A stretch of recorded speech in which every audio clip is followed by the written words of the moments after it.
Hey guys, welcome back. And also a quick welcome to all my new subscribers. You guys have been blowing up my channel. And so my last video that I posted of the R72 here doing wheat, it's already over 3,000 views. So thanks a lot, I appreciate it. So what I'm about to do right now is, as you saw in that last video where I was doing wheat from a neighbor, I had the spreader dropped off and I was windrowing it.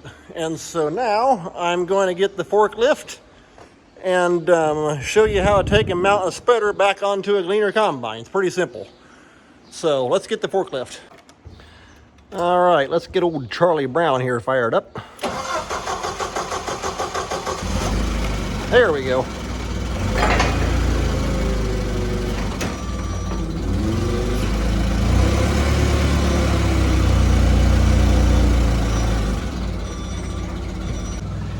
All right, you want to use a pallet.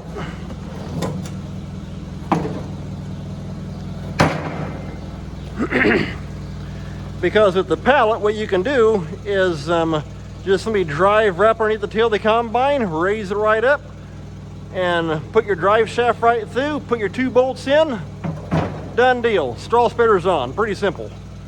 So I'll show you how to do that right quick.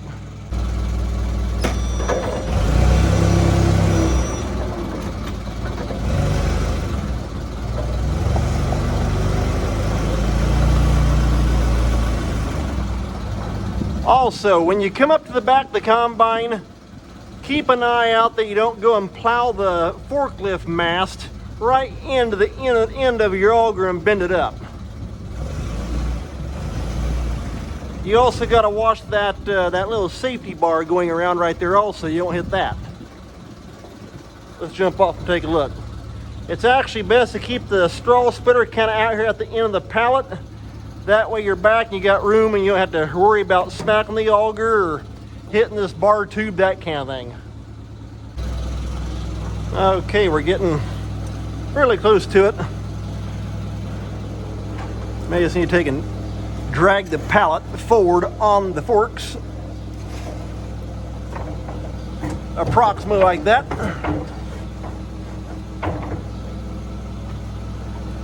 Okay, now it's basically just lift up and it'll go right up on that drive shaft. Hopefully you can see that halfway decent.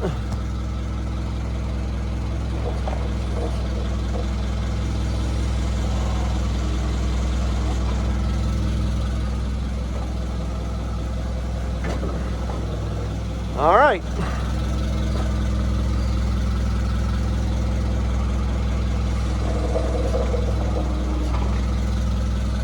Just gotta watch it don't bind.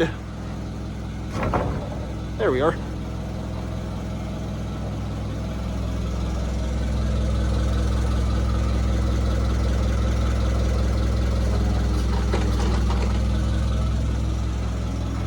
With the pallet being out there at the end, it wants to tip down. The pallet wants to tip on the end of the forks, and it kind of binds the spreader from one lined up just right. Okay, now I'm caught on something. I need to turn it just a little bit, that way it'll line the holes up, but we can raise it up just a little bit higher.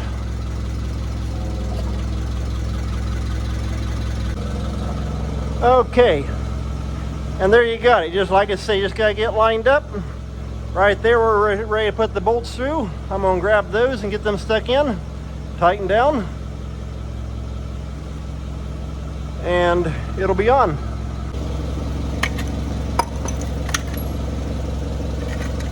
And it just takes 2 3/8 bolts. One side, which is right here facing me. The hole in the spreader itself is a little bit bigger. And what it's got that little bushing that goes in there. So you just want to take and the head of the bolt will come through on the opposite side. That way the bushing goes in on this side.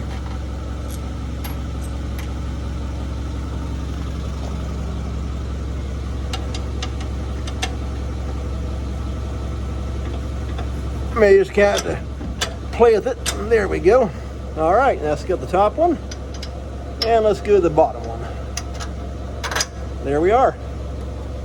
Like you see, there's that little spacer. It just goes over like that. Same thing on the bottom, like that.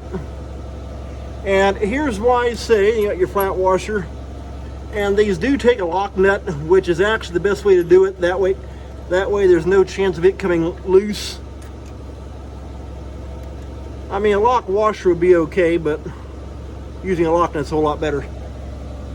And here's why I say using a forklift is a lot better, because otherwise it takes two people.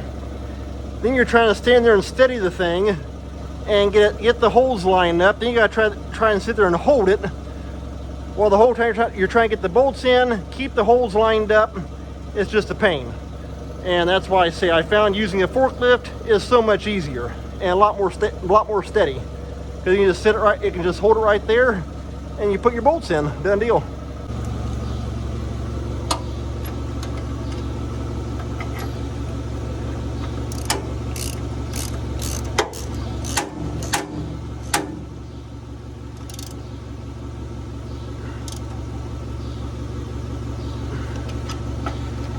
All right, that's got the top one down. I'm not sure why the bottom bolt's a little bit longer. It doesn't make any difference. It's all the same thickness and size.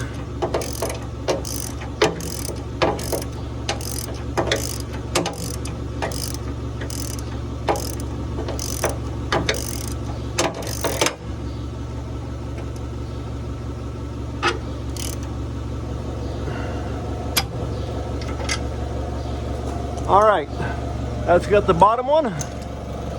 Now we'll just take and drop the forklift down. And there you got it. Okay guys, well, like I say, figured I should do a little how-to video on putting a straw spreader on. As you can see, they're pretty simple. And other than that, this thing's ready to go for rye, which we will be combining next week if everything goes as planned. And yeah, so stay tuned. I will be getting some outside video of that, definitely. I'll be having Dad get some for me, and I may try and get some myself, and try and get the rye done and get some video of that. But figure I'd just do a little quick how-to video on this. I will also show something that happened when I was combining that wheat on the bean head. In fact, I may do a little how-to video on that as well. I had one of the fingers in the auger break out, and yeah, it went right into the rotor of the combine. And so yeah, that's not good. Thankfully, I was able to keep on running. I have no idea what happened to the finger. I looked all over for it, I could not find it. And so I can see where it actually went into the rotor. Maybe I'll do that on my how-to video of installing fingers into a bean head auger. But you can see a spot in each rast bar all the way around the rotor drum, where it basically knocked out a tooth out of each bar in a complete circle. Out of all 6 rows, there's a spot where that's got a strip of teeth missing. And so everything should be good to go as far as running this fall. But this winter I may actually end up pulling the rotor. I'm just not sure at this point. And so, but like I say, maybe I'll show that when I do my how-to video on installing bean head fingers. But figure I'd do a little how-to video on this.